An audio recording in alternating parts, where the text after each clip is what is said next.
Hi guys, it's Tara and we are back with Dion Matheson, who is a school counselor, and she's a big part of the Sherwood Park community. She's been a part of the Elk Island public community for many years.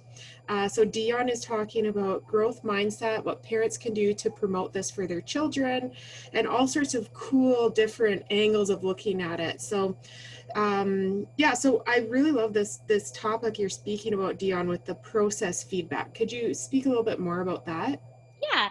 So basically, the idea is rather than praising our children for what they've necessarily accomplished and putting a lot of value on the actual accomplishment. So, in the sense of, how many, goals they scored in hockey. I'm clearly not an athlete. I'm trying to think like what happens in hockey. How many goals you score in hockey, or we're talking about what you got on your spelling test or whatever it might be, rather than focusing on like the actual number or that like height of achievement. Let's talk about the process and how hard you worked, and tie that achievement to how hard you worked.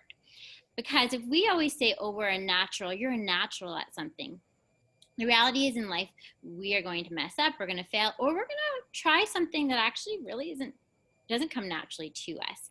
And it's so easy for us to actually give up and not have a lot of confidence in who we are if the first time we try something, we mess up and then it seems disastrous to us. But if we have a lot of experiences of how much work it takes to actually be really good at something, a lot of time, that whole like 10,000 hours you've heard of, it takes about 10,000 hours to really like master something. We build a culture in our homes where that's normal. It takes a lot of work. It takes a lot of different strategies in order to achieve, and that's okay. That can lead to great things in our kids.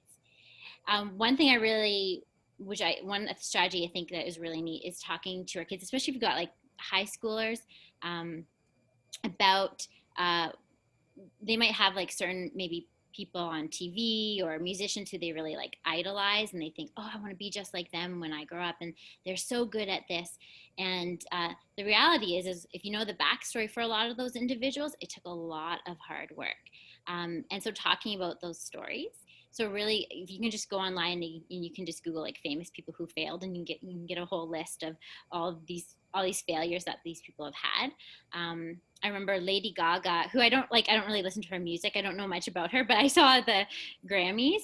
She did a speech, like I think it was in 2017, and she had won a Grammy, and she had talked about in her speech, like, you don't realize like how much work this took for me to get here. Like, it looks like I'm just winning this, but like, kids, you got to understand it's taken years and years and years and years in order to achieve what I've achieved, rather than this feeling that like, if I'm not good at it right away, I'll never be good at it. When the reality is, anyone who's achieved something really has put a lot of effort and time into it.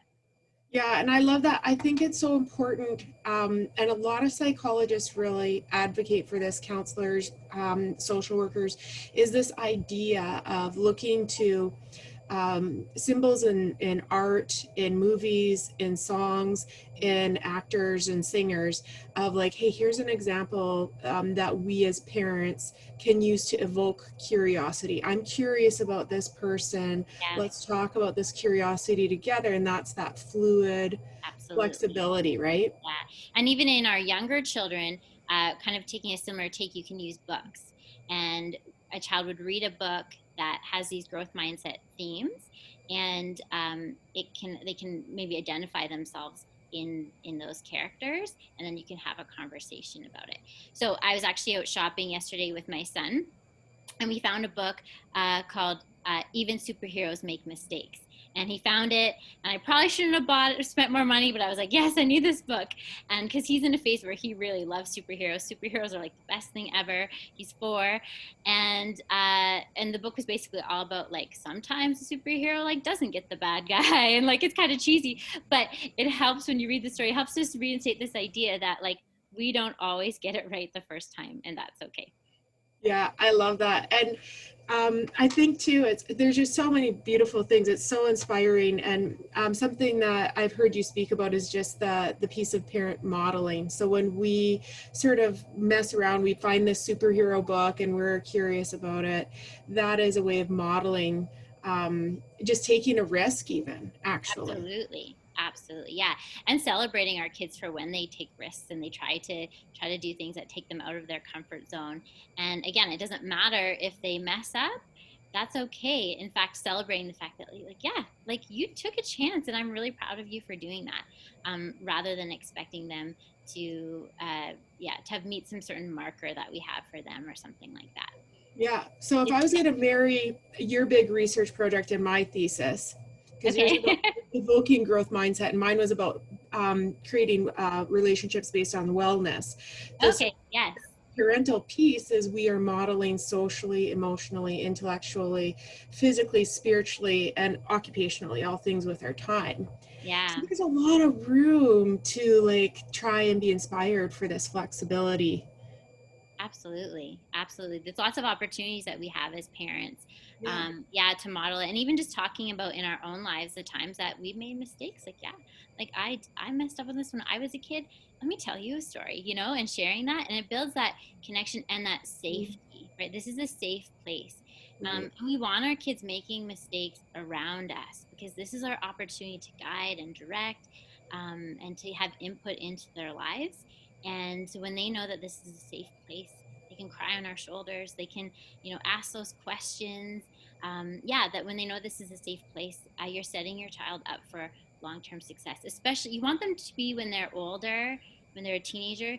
You want them to, uh, you know, call you when they messed up. When they messed up, they need to know that you're the type of person that they can go to, and you can have a conversation about, hey, okay, we messed up there. How can we set this right? What can we do? What adjustments can we make? Yeah, that's beautiful, Dion. So as we wind things down, I just think that I love this conversation. It's so inspiring. And the message is there's no such thing as perfect parenting. No. And really, we're meeting our kids in the mess, and we all just want to know we're meetable. Yeah. Yeah. Somebody I can love come that. alongside of me. Yeah. Beautiful. Okay, so I will have Dion's contact information below for her Instagram if you want to see some of her just inspirations and things like that, because she is on mat leave. I know. Yeah. All right, thanks, Dion. Bye. Thank you.